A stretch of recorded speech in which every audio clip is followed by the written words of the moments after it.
Hi students, welcome to another session of most important rules of English grammar. आप जानते हैं कि English में बहुत सारे रूल्स होते हैं और उनको याद करके रट के स्टूडेंट्स बहुत परेशान हो जाते हैं। तो मैं आपको रूल्स को समझाने आई हूँ। मैं आपको रूल्स को समझा दूंगी और क्वेश्चंस प्रैक्टिस करा दूंगी, तो आप इस चीज़ के लिए हमेशा के लिए निश्चिंत हो जाएंगे कि चलो ये वाली बात आ गई। तो आज मैं आपको एक बहुत ही इंपॉर्टेंट रूल समझाने वाली हूँ, जिसमें बेसिकली आप बहुत सारे क्वेश्चंस देखेंगे।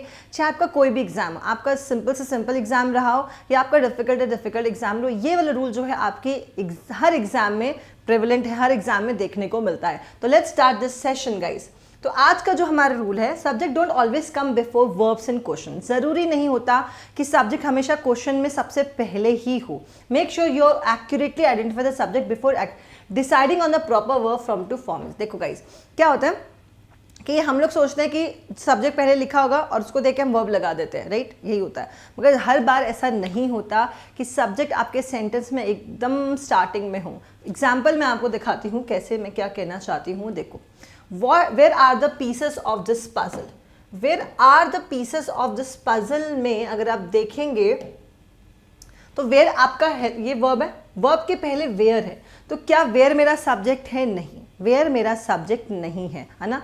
मेरा सब्जेक्ट है यहाँ पे, क्योंकि हम क्वेश्चन पूछ रहे हैं इसके बारे में, पीसेस ऑफ दिस पजल में, राइट। तो वेयर तो हमारा, ये तो हमारा क्वेश्चन है, सब्जेक्ट तो हमारा नहीं है जिसके बेसिस पे मुझे आर पी लेना है या इज लेना है। अब मैं किसके बेसिस पे डिसाइड करूंगी कि मेरा सब्जेक्ट कौन सा है, पीसेस है या फिर पजल है ना। मैं किसको प्रेफर करूंगी? मैं पीसेस को प्रेफर करूंगी तो वर्ब आर आना चाहिए था, और अगर मैं पजल को प्रेफर करूँ तो वर्ब मेरा इज आना चाहिए था। तो ये कंफ्यूजन हो जाता है। तो आप इस बात का ध्यान रखें। पहली बात, मैं आपको दो तरीके बताऊंगी कि वर्ब्स को कैसे आइडेंटिफाई किए, सब्जेक्ट को कैसे आइडेंटिफाई किया जा सकता है। पहला तरीका गाइस, फर्स्ट जो रूल है आपका, जो रूल नहीं है आपका, कॉन्सेप्ट है, राइट। पहला जो है आपका कॉन्सेप्ट है। कॉन्सेप्ट ये कहता है कि जब भी आपको कंफ्यूजन हो कि भाई वह आपका सब्जेक्ट कौन सा है, आपका सब्जेक्ट कौन सा है, तो आप क्या करेंगे? आप अपने प्रेडिकेट से पूछेंगे, है ना। वर्ब के बाद क्या आता है? प्रेडिकेट। आप अपने प्रेडिकेट से पूछेंगे कौन, कौन या फिर क्या, राइट। हम कह सकते हैं व्हाट या फिर हु। जब आप अपने प्रेडिकेट से पूछेंगे व्हाट या फिर हु, और उसका जो आंसर आएगा ना, वो आपका सब्जेक्ट होगा। फॉर एग्जाम्पल मैं एक सेंटेंस लिख के देती हूं आपको। The condition of women in this village is measurable. Okay, the condition of women in this village is miserable. ठीक है, अब यहाँ पे मुझे इस के बदले आर भी लिखना था, सॉरी, इस या आर मिजरेबल, इस या आर मिजरेबल। तो करेक्ट आंसर आपका क्या होगा, इसको हमें डिसाइड करना है ना। अब स्टूडेंट्स कंफ्यूज होंगे कि मैं विलेज को सब्जेक्ट लूँ, विमेन को सब्जेक्ट लूँ या कंडीशन को सब्जेक्ट लूँ। समझ में नहीं आ रहा कि मेरा सब्जेक्ट एग्जैक्टली होगा क्या। कंफ्यूजन होता है कि यार विमेन, देखो विमेन प्लूरल वर्ड है, ये प्लूरल है, ये सिंगुलर है और ये भी सिंगुलर, तो मुझे क्या लेना चाहिए, सब्जेक्ट मेरा एग्जैक्टली क्या होगा। तो कॉन्सेप्ट क्या कहता है? कॉन्सेप्ट कहता है प्रेडिकेट से ही पूछ लो ना कि कौन। तो वर्ब यहां से स्टार्ट हो रहा है, मिजरेबल है। मिजरेबल का मतलब होता है खराब, खराब, खराब है। तो मैंने पूछा मिजरेबल है, तो मिजरेबल क्या, क्या खराब है? कंडीशन खराब है, विमेन खराब है या फिर विलेज खराब है? खराब एग्जैक्टली है क्या, क्या खराब है? आपको क्या लगता है ना। मैं बोल रही हूँ the condition of women in this village is miserable. तो मिजरेबल यहाँ से वर्ब से प्रेडिकेट चालू में बोले खराब है, क्या खराब है? तो खराब क्या है? विमेन खराब है? नहीं, विमेन तो खराब नहीं है। विलेज खराब है? नहीं, वहाँ पे रहने वाली विमेन, जो उस विलेज में रहने वाली विमेन की कंडीशन खराब है, उनकी स्थिति जो है, स्थिति खराब है। तो कंडीशन आपका सब्जेक्ट वर्ड है, ठीक है। जो मेन वर्ड होता है ना आपका सब्जेक्ट, उसे हम सब्जेक्ट वर्ड कहते हैं। तो ये आपका सब्जेक्ट वर्ड है। The condition of women in this village is miserable. तो कंडीशन खराब है, क्योंकि कंडीशन सिंगुलर है तो मैं यहाँ पे वर्ब इज ही प्रेफर करूंगी। ठीक है। So the condition of women in this village is miserable. तो कई बार क्या होता है कि हमें ना सब्जेक्ट आइडेंटिफाई करना बहुत डिफिकल्ट हो जाता है। जैसे पीछे वाले सेंटेंस में हमने देखा what are the pieces of this puzzle, तो हम यहाँ पे इस पजल की बात नहीं कर रहे, हम उसके पीसेस की बात करें। वेयर, इसके पजल के पीसेस कहाँ हैं, हम पजल कहाँ नहीं बोल रहे हैं, हम कहाँ हैं क्या, उसके पीसेस। तो पीसेस आपका सब्जेक्ट वर्ड है और उसके अकॉर्डिंग आपने वर्ब लिया है are, which is correct. Is it clear to everyone? अच्छा, दूसरा जो तरीका मुझे आपको बताना है, दूसरा तरीका, जनरली इस टाइप पे क्वेश्चंस आते हैं, बहुत ज़्यादा आते हैं इस पे क्वेश्चंस, कि स्टूडेंट्स कंफ्यूज हो जाते हैं जब दो तीन से ज़्यादा नाउन दे देता है, तब डिसाइड करना मुश्किल हो जाता है कि सब्जेक्ट कौन सा है। ठीक है, जैसे कि the students of my class are very hard working, right? ये क्वेश्चन है, the students of my class is a very hard working, तो what should be the correct verb, यहाँ पे वर्ब कौन सा होना चाहिए, है ना। तो जनरली स्टूडेंट्स की आदत होती है, जिन्होंने ग्रामर नहीं पढ़ा, उनको ये लगता है कि जो भी सब्जेक्ट के नज़दीक नाउन है ना, वो आपका सब्जेक्ट है, जो भी आपके वर्ब के नज़दीक नाउन है वो सब्जेक्ट है। बट ये बिल्कुल गलत कॉन्सेप्ट है, ये बिल्कुल करेक्ट नहीं है। यहाँ पे ये पूरी मिस्टेक है कि अगर आप इसको ऐसा सोच ले तो दिस इज़ नॉट राइट।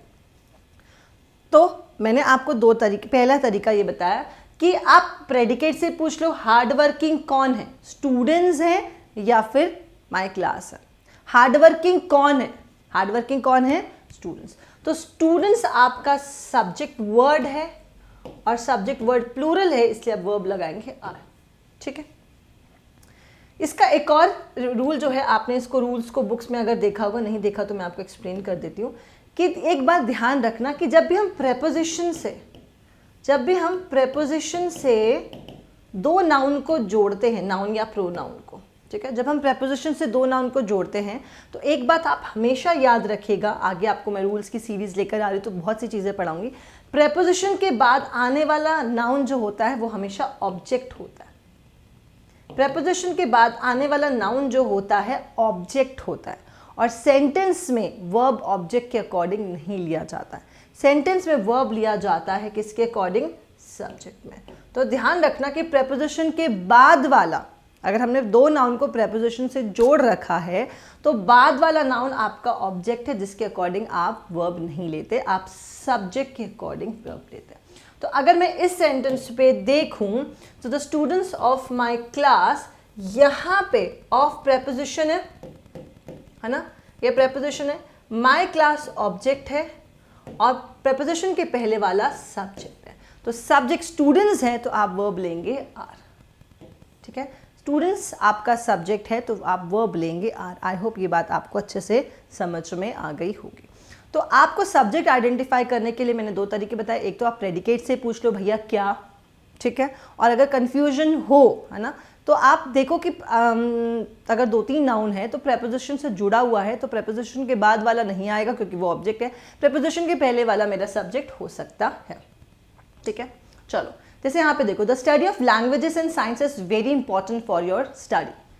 तो आप यहाँ पे देखेंगे study of languages and science is very important. तो मैंने यहाँ पे इज क्यों ले रखा है, यहाँ पे तो वर्ब मैंने यहाँ पे सब साइंसेज हैं, लैंग्वेजेस हैं, क्यों, क्योंकि मैंने यहाँ पे अभी आपको समझाया है कि अगर हम प्रेपोजिशन से दो नाउन को जोड़ रहे हैं तो ये तो है रहा ऑब्जेक्ट, ये तो रहा ऑब्जेक्ट। आप ऑब्जेक्ट के अकॉर्डिंग नहीं, आप सब्जेक्ट के अकॉर्डिंग वर्ब लेते हैं। प्रेपोजिशन के पहले वाला सब्जेक्ट होता है। So the study of languages and science, हम बात करें स्टडी की, चाहे जिस मर्जी की स्टडी हो जाए, है ना, स्टडी किसी की मर्जी की हो सकती है, मगर मैं बात स्टडी की कर रही हूँ, ये मेरा सब्जेक्ट है, प्रेपोजिशन के पहले वाला मेरा सब्जेक्ट है।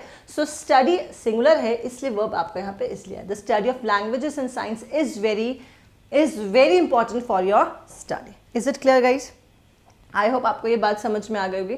कुछ क्वेश्चन सॉल्व करते हैं हम लोग। The natural history of Selborne records the importance of earthworm to soil and describe an England unspoiled by the industrial revolution. ये आपको सीपीयू में आया हुआ क्वेश्चन है, चेक करके बताएंगे कि आपका यहाँ पे कौन सा एरर है और वर्ब कहाँ पे गलत है या जो भी है, चेक करें। The natural history of Selborne records the importance of earthworm to soil and describe an England unspoiled by the Industrial Revolution. तो अगर मैं यहाँ पे देखूँ, ये सब्जेक्ट वर्ब का ही क्वेश्चन है, अगर मैं इसमें ध्यान से देखूँ तो प्रेपोजिशन ऑफ है और द नेचुरल हिस्ट्री है ना, ये तो एडजेक्टिव है, हिस्ट्री आपका मेन है, हिस्ट्री सिंगुलर है, तो ये आपका सिंगुलर सब्जेक्ट है।